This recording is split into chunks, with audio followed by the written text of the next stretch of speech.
హరీష్ రావు దొరగారి మెప్పు పొందడానికి మాజీ మంత్రి కొప్పుల ఈశ్వర్ బీఆర్ఎస్ పార్టీ కార్యదర్శిగా ఉన్న ఆర్ఎస్ ప్రవీణ్ కుమార్ పై తనపై ఇష్టం వచ్చినట్లు మాట్లాడుతున్నారని బీఆర్ఎస్ ప్రభుత్వంలో దొరలు అవమానించినప్పుడు కొప్పుల ఈశ్వర్కు సాటి దళితుడిగా అండగా నిలిచానని రాష్ట్ర సంక్షేమ శాఖ మంత్రి అడ్లూరి లక్ష్మణ్ కుమార్ అన్నారు.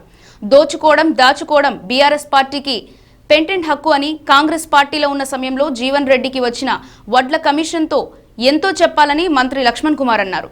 ఏడాది క్రితం రాష్ట్ర ఎస్సీ ఎస్టీ వికలాంగుల సంక్షేమ శాఖ మంత్రిగా తాను బాధ్యతలు తీసుకున్నానని మంత్రి అడ్లూరి అన్నారు. గత ప్రభుత్వంలో సంక్షేమ శాఖ మంత్రి కొప్పుల ఈశ్వర్ పనిచేశారని, ఆర్ఎస్ ప్రవీణ్ కుమార్ గురుకుల పాఠశాల కార్యదర్శిగా పనిచేశారని, ఏడాది కాలంగా ఎందుకు ఆయా శాఖలపై మాట్లాడలేదని మంత్రి అడ్లూరి ప్రశ్నించారు.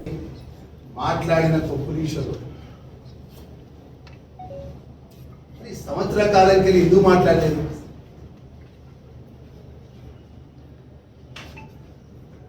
సంక్షేమ శాఖ మంత్రిగా నేను పనిచేసిన కదా 1 year నుంచి. గతంలో సంక్షేమ శాఖ మంత్రిగా నువ్వు పనిచేసినావు, ఆయన ఏదైతుందో సెక్రటరీగా పనిచేసిన. మరి మీరిద్దరుగా చేతులు దోసుకున్నారు. ఏమైనా పూర్తి అవగాహన ఉండి మాట్లాడుతున్నా, అవగాహన లేక మాట్లాడుతున్నా? మేము మాట్లాడింది ఏంది? మీ నాయకుడే హరీష్ రావు గారు మాజీ మంత్రి 2,000 కోట్ల రూపాయల స్కామ్ జరిగింది. అడ్లూరి లక్ష్మణ్కు అవగాహన లేదు, ఉన్న ప్రభాకర్కు అవగాహన లేదు, వాళ్ళ మంత్రిత్వ శాఖలో ఏం జరుగుతుందో తెలియదని చెప్పి ఏలనగా చిరుమందహాసంగా మాట్లాడుతుంటే ఎవరైనా అవమానపరుస్తున్నారు. పంచుకున్న మాట వాస్తవాలు ఉంటే కాగితాలతో సహా ముందు పెట్టండి. ఈరోజు నేను ఒకటే కాగితం పెడితే ఎక్కువ నేను ఒకటే కాదు కంపారిజన్ నోట్. దీంట్లో 1,142 కోట్ల రూపాయల టెండర్.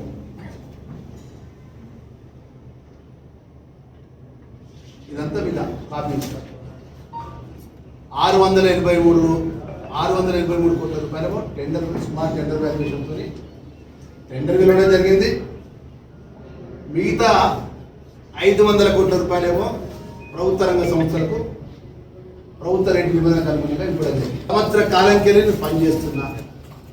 మన సంవత్సర కాలంకి వెళ్ళి పనిచేస్తున్నటువంటి మాజీ మంత్రి కొప్పుల ఈశ్వర్కు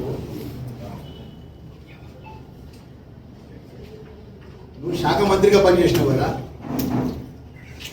నీ కార్యదర్శిగా మీకు ఆర్ఎస్ ప్రవీణ్ కుమార్ పనిచేసింది కదా, మరి ఎందుకు దొరగారి కదా అంత మెప్పు ఉండడానికి ఎందుకు తాపత్రయపడతాను? దగ్గర ఆ దొరగారిని ఆ మాటలంగా అంత ఉలిక్కిపడి ఎందుకు వ్యక్తిగతంగా దూషణ చేస్తాను? నన్ను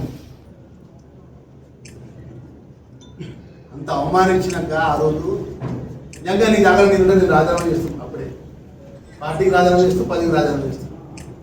చెయ్యి పట్టుకొని ఆ రోజు నీకు నీ మద్దతుగా నేను మాట్లాడినాను. నీ దళితుడిగా నీకు అవమానం జరిగితే తోడు దళితుడిగా నేను మాట్లాడిన ఆ ప్రతిపక్ష పార్టీగా నీ నాయకత్వం మీద, నీ పార్టీ మీద మాట్లాడాను. 2018 ఎట్లా గెలిచినావు నీ తెలియదా? యావత్ తెలంగాణ ప్రజానికం తెలియదా? మంత్రిగా పనిచేసినావు కదా,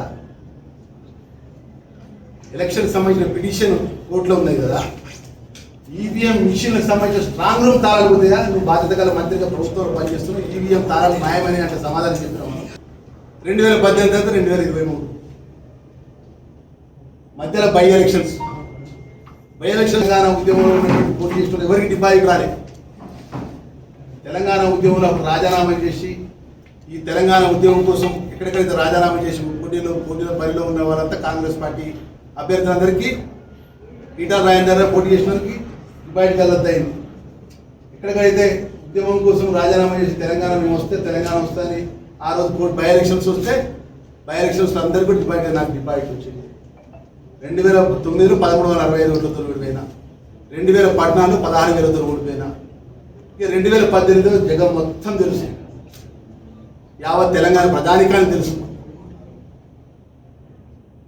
బీఫామ్ ఇష్టపడి ఎవరాడు?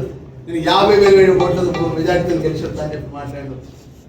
లక్ష్మణ్ కుమార్ ఎన్ని రోజులు పోటీలో అన్ని రోజులు మీరేం గెలుస్తాను మాట్లాడడం.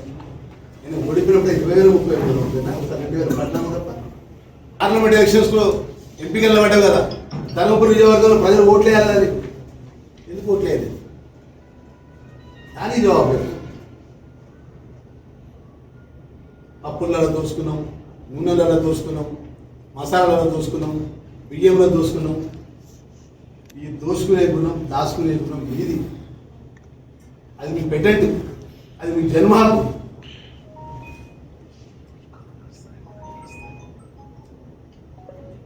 వారి దారి ఈశ్వర్ అనుకుంటున్నాం కావచ్చు, కానీ నేను ఎక్కడ కూడా మంత్రి అంటే మంత్రి లెక్క అసాహసం ఆలోచన చేస్తే కృష్ణ ఈ ఆరోగ్య దేశంలోకి వచ్చినా ఒక్కనే వస్తా, ప్రజలంటూ ప్రజలు చచ్చిపోతా. కర్ర వాచి వాత పెట్టినాక నీకు ఇంకా అహము అహాభావాలు, ఆ మాట్లాడే తీరు. జీవన్ రెడ్డి గారు మొన్న 2 నెలల క్రితం వరకు కూడా కాంగ్రెస్ పార్టీలో ఉన్నాడు కదా, 3 పంటలు కొనుగోలు చేసినాం కదా. మరి 3 పంటలలో మేము ఎంత దూసుకున్నామో మరి జీవన్ రెడ్డి గారు చెప్పాలి. జీవన్ రెడ్డి గారికి ఎంత వాటా ఉంది చెప్పమని. ఇప్పుడు వాటా కొనుగోలు ఒకట మేము 10 కిలోలు కటింగ్ చేసి దోసుకున్నామని చెప్పి నువ్వు ఆరోపణ చేస్తాను కదా. నీ బీఆర్ఎస్ పార్టీకి, నేను పార్టీకి నాయకత్వం గతి లేదని చెప్పి నువ్వు కాంగ్రెస్ పార్టీ నాయకులు తీసుకొచ్చి కండగొప్పి బీఆర్ఎస్ పార్టీ ప్రధాన కార్యదర్శి జీవన్ రెడ్డి గారిని చేసినావు కదా. జీవన్ రెడ్డి గారు 3 వడ్డ కొనుగోలు పంటలు వేస్తారు. కాంగ్రెస్ పార్టీ పక్కన కాంగ్రెస్ పార్టీ ప్రభుత్వంలో ఉన్నాడు కదా, ఆయన వడ్డకెళ్ళాలి అక్కడ తిరిగింది కదా, ఆయన ప్రభుత్వంలో ఉండి మాట్లాడింది కదా. మరి 3 పంటలకు 4 పంటలు 4 పంటలు వడ్డ కొనుగోలు ప్రభుత్వం సుమారు 5వ పంట.